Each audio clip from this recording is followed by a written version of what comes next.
Hi guys, welcome back to another video on Only Cars. My name's Alex and today we're going to be recording a review on the new MK8 Golf GTI. So hopefully you can see that behind me. I'll try and get a couple of shots in there for you as well. As I said with this, what we'll be doing is we'll be going through the interior, exterior and the performance of the car, which really is the thing that it's all about. What I'll do is I'll jump first here just onto the cost of the car. That's for most of you the most important thing, I would say, if you are looking at buying one of these cars. So first off, you can get one of these in specific. This one is about £445 a month. Now that wasn't with any deposit, so obviously if you look at putting a deposit towards it, then you'll more or less likely get it for a bit cheaper. There are obviously optional extras and stuff that you can add in. This one has some, but not all of them. Now, as far as your exterior differences on this car, so obviously you have your kind of standard Golfs with your Mark 8 and you have your R-Line. Now with this one you do have the 18-inch alloy wheels there. Those are the kind of standard GTI wheels. Obviously it's down to your preference. You can upgrade them to the 19-inch. That's, as I said, up to yourself. Personally, I would have upgraded them to the 19-inch. I think these wheels are a wee bit too big to fill the tyre a wee bit too much, and you don't see enough of that red brake caliper in there. So as I said, something for you to consider if it's something that you want to change. Now you do have the roof spoiler on the back with your GTI here as well. You have your tinted rear windows, and then you've also got the more aggressive rear bumper as well. Now the car doesn't look as though it actually has any kind of diffuser. It's kind of this bumper that it's got at the bottom, so I don't know how much that really acts like a diffuser, if it does anything aerodynamically, but I kind of doubt it, to be honest. And then obviously at the back, I would say is your best side of this car. You've got those twin chrome exhaust pipes and they are both real, so the car does make plenty of noise. So we'll just move on to the interior. Okay guys, so now jumping into the interior of the car. Now, just if I can, just try and move this around a bit so you can see a bit better inside the car and what it's like kind of sitting in the cabin. Now you can see I've got these really nice seats. Now, these are kind of almost R-Line seats with the kind of that banana seat almost. They've got the kind of curved back and the headrest all attached. And you do also have the stitching there as well, which is your classic GTI stitching. So, or tartan, I believe they call it. So with that, you can upgrade these seats to the more R-Line seats. They're a bit more sporty. I don't believe they have the tartan in them anymore, but they do obviously have some nice red stitching on these ones, and red up the back side as well of the seats. Now all over the car you do have kind of GTI badging, kind of not everywhere. They have been quite subtle with it.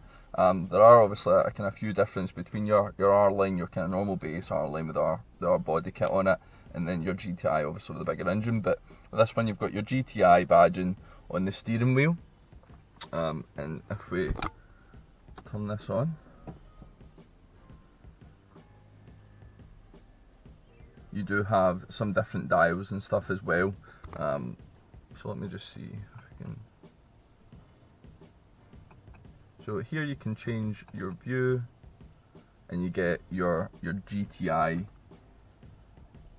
digital dash there as well. So that is specific to the GTI. You won't find that on your kind of base models or even the Golf R. The Golf R again has its own speedo system as well, so again it'll be a bit different there as well.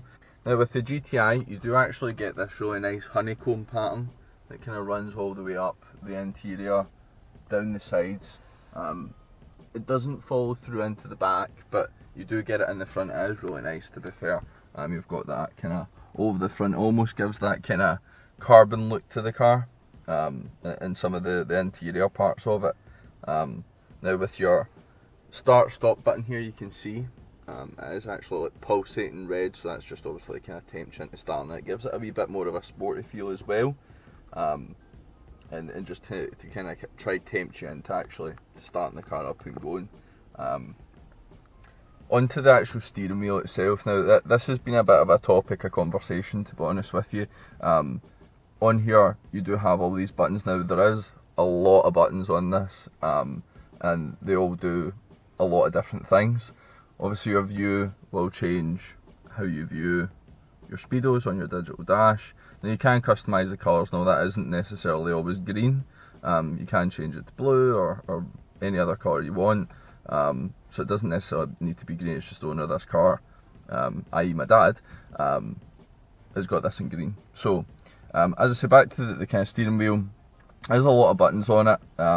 They aren't proper buttons, if you know what I mean. They're kind of clicky buttons, but they do have some touch functionality with them as well, and you get a wee bit of haptic feedback on the steering wheel when you use it. Now this, as I say, has been a bit of a topic of conversation, this steering wheel, because a lot of the time when you're kind of driving, you can maybe accidentally turn the volume up or change the view, or turn the kind of talk on the car, so the personal assistant of the car. Personally, it's not the best thing for me. I don't particularly like the fake buttons, if you want to call them that, but again, it's down to personal preference. It's not a huge deal, to be honest with you, especially if you're buying this car with a GTI. You're more in this for the performance, and these buttons are pretty much the same across the board with the new MK8 Golfs. Now moving on to your infotainment system. Now it is actually decently laid out. When you get into the car, and as I said, this isn't my car, so I've not really kind of played around with it an awful lot, so it can be maybe a wee bit more confusing than some traditional infotainment systems. Now just obviously get to your main screen here. You've just got this home button, so that's maybe like on a mobile phone that they'll try to compare it to. You've got that home button that will take you back to the main menu, and then it's just kind of touch sensitive, so you can swipe, you can see your driving stats and stuff like that, and your miles per gallon. You can go into your map. You just tap on there, the map will get bigger, and then obviously you can search your destinations and stuff like that. Now, with obviously this being a performance car, the kind of big thing with this is how difficult they've made it to turn off the traction control. So this car does actually have launch control, so with doing that you'd be wanting to turn off your traction control. They haven't made it particularly easy, to be honest with you. Normally in most of these kind of hot hatch cars you'll have a physical button.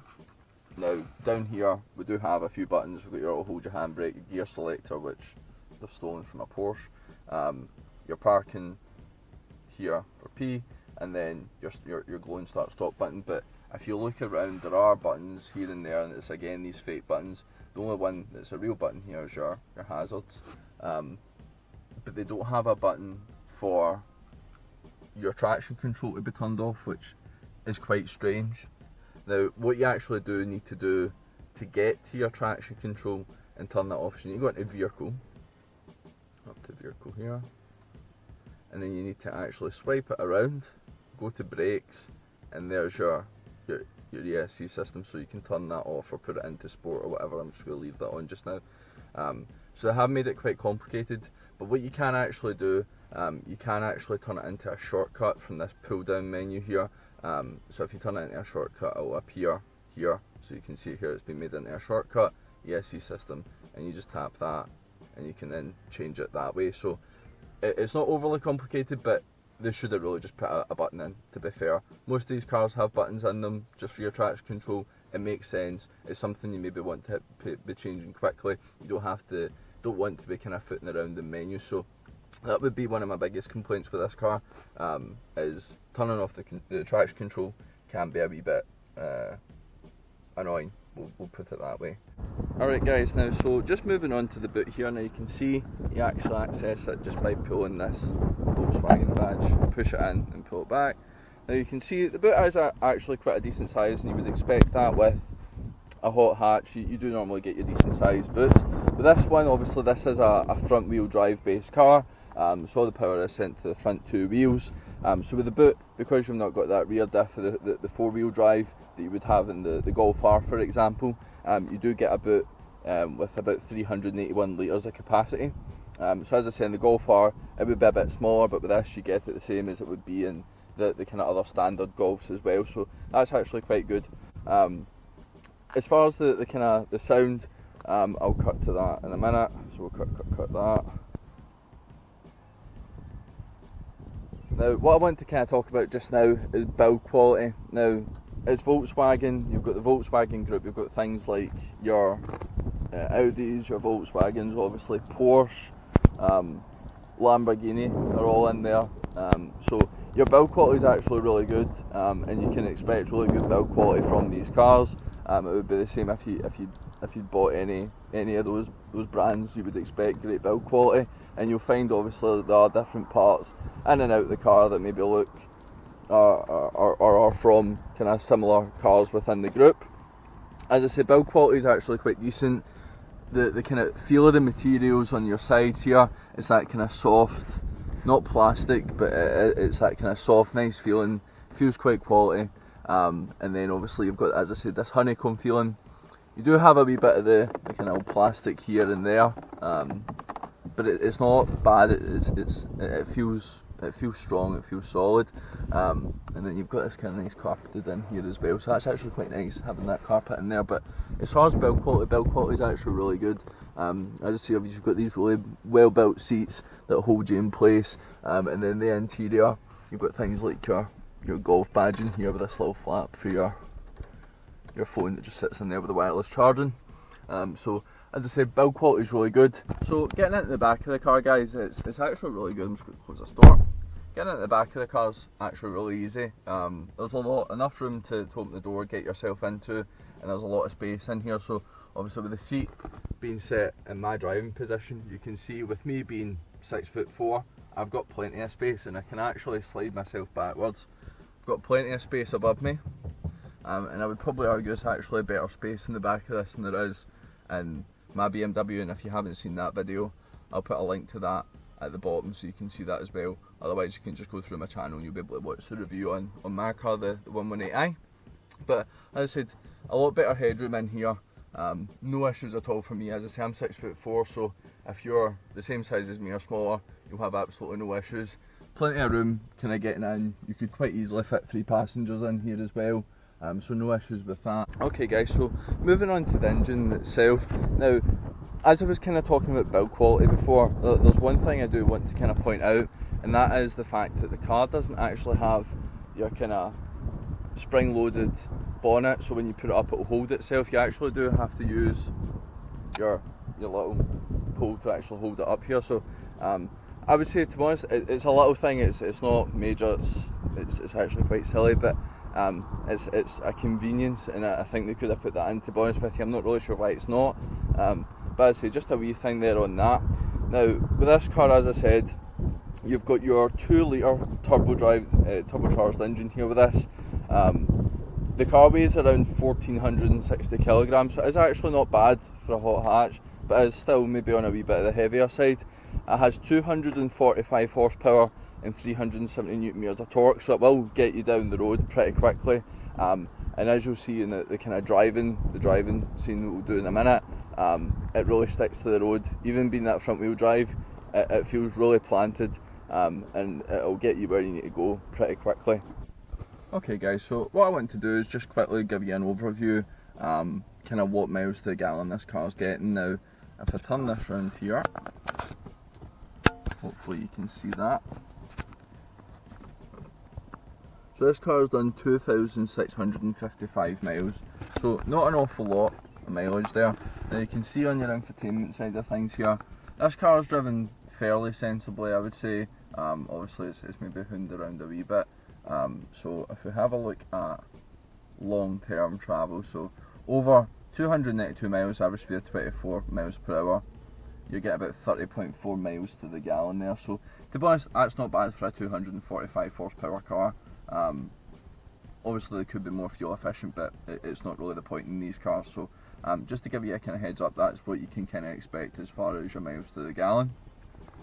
Now what I'll look to do just now, I'll just kind of start the car up so you can hear the noise it makes. So if we start the engine. Okay, so I don't know if you can really hear that. Let's just pop the cars into park and pop the brake on. And I'll give you a little rev of the car just so you can maybe hopefully hear that side of things.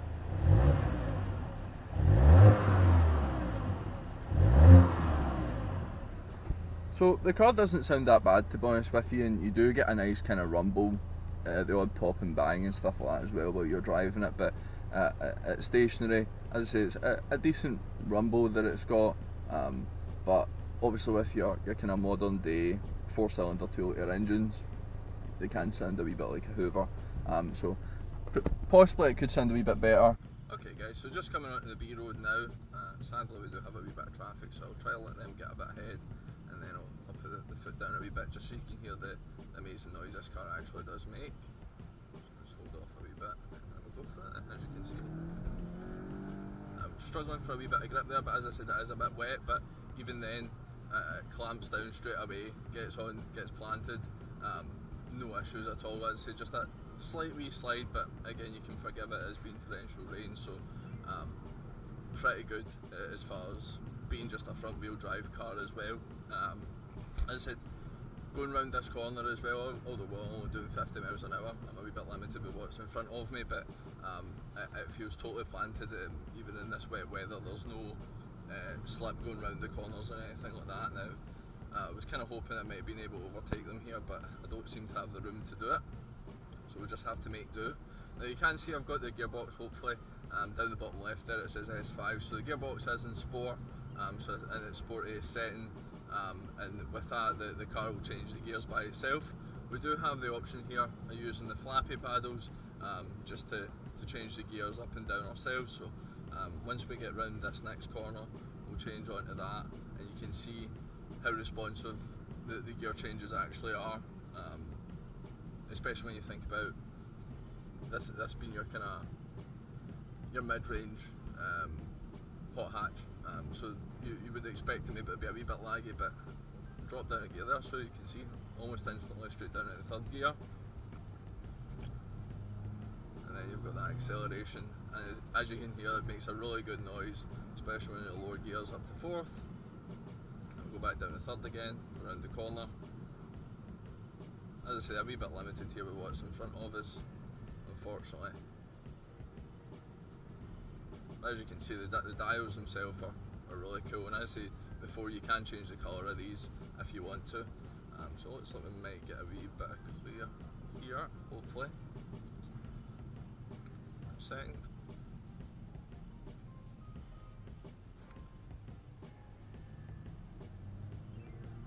And then we'll just go for it. Now I think you really do feel the power starting to kick in at about 3rd gear, and I say those gear changes are pretty instant. You feel next to no lag at all on it. I say you get that great noise out the back as well. Even in these wet conditions, car again totally planted at this speed, no issues at all with it. Feel totally confident in the car taking me around the corners and straight lines, going over bumps, no issues at all. So as far as the driving experience of this car, as I said, if you're thinking about buying one of these, you're going to have great fun in it. You can't fault it at all. As I say, great fun. So, and obviously the cheaper option is to the Club Sport and the Golf R as well. So still a perfectly acceptable hot hatch in my opinion. Now in my previous videos I have marked, in my previous video should I say, I have marked my car with scores in interior, exterior, build quality and performance. So we'll do the same with this one. Now as far as the interior, as you can see, the build quality is pretty good. Now it does all kind of tie in together as well, the build quality and the interior. I can't really fault it too much. As I said, there is bits of plastic here and there, but again that's to kind of be expected with this kind of car. So I would give interior wise, and the big killer for me in this one is unfortunately these buttons on the steering wheel that aren't really buttons, they're touch things, and to be honest I'm not a big fan.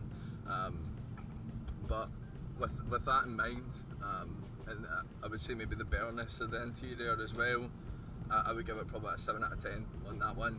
As far as build quality, again, the bit of plastics here and there, it's decent, and obviously you can see different aspects that are kind of taken from different cars in the Volkswagen group, with the gear lever being from a Porsche. So yeah, I've got pretty good build quality, as I say, as a Volkswagen, so no issues there. I would give it an 8 out of 10. As far as your exterior, back end for me is definitely the best part. The front end's pretty decent as well. Just obviously, as I say, you could think it might have a bit a monobrow look, but when you've got the lights on and stuff like that, it looks really good. Side profile is really good. On this car specifically, I'm not a big fan of the wheels that are on it. That's just personal preference. As I said before, I think they fill too much of the tyre, and that you kind of hide those big red brake calipers that you get. So if it was me buying this car, I would definitely be looking to upgrade to the 19-inch wheels, which don't fill as much as the 18-inch do. So again, personal preference there. And again, a great side profile. You do also have those kind of blacked out side skirts if you spotted them earlier on. So exterior wise, 8 out of 10 for me. Could look better, but it is what it is. It looks pretty good for what it is, and those big chrome exhaust pipes certainly don't help. So certainly don't kind of hold it back in any way, if you know what I mean. So we're just going to go back around this roundabout. We'll go back on this road again.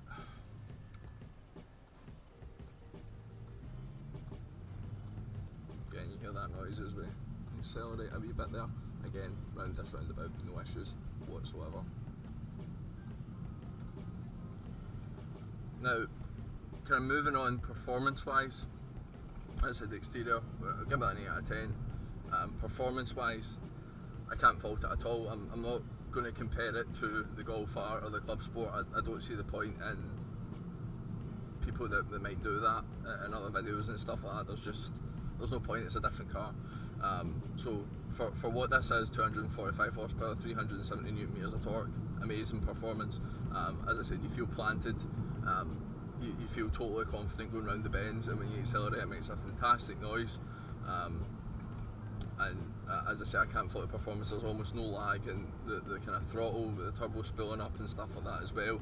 The launch control is a wee bit scary, just being front wheel drive, it slides a wee bit, but again, great fun. If you're not into that, you don't obviously necessarily need to use it, but performance wise, I can't fault it. I'm not, as I say, going to compare it to other cars, so it is what it is. It's great. 10 out of 10 for the performance. So overall, I'd say we're probably about an 8 out of 10 overall in this car. I would say that when you watch kind of other videos, and I'm not trying to kind of slate anyone else that does videos on these kind of cars and stuff like that as well, that a lot of them might be spoiled by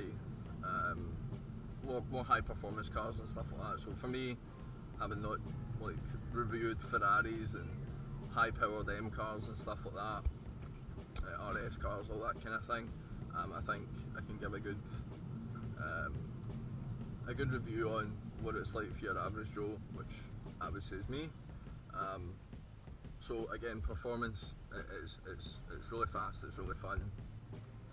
You've got this cool flat bottom steering wheel just to give you that extra sportiness, but it definitely obviously makes it go faster when you've got this GTI badging on the steering wheel and on the Speedo. Just missing the racing stripe at this point, but as I said, you have no issues with it at all. So I'll end the review here, and what I'll do is I'll put a clip on just at the end of the video after this, just the car being maybe launched. I'm not sure we'll be able to do it with this weather, but I'll get something in there, just an exterior shot so you can hear the noise of the car, but I'll leave it there for you guys, alright? So talk to you later. Cheers, bye. So just going to do a bit of launch control here, guys, hopefully.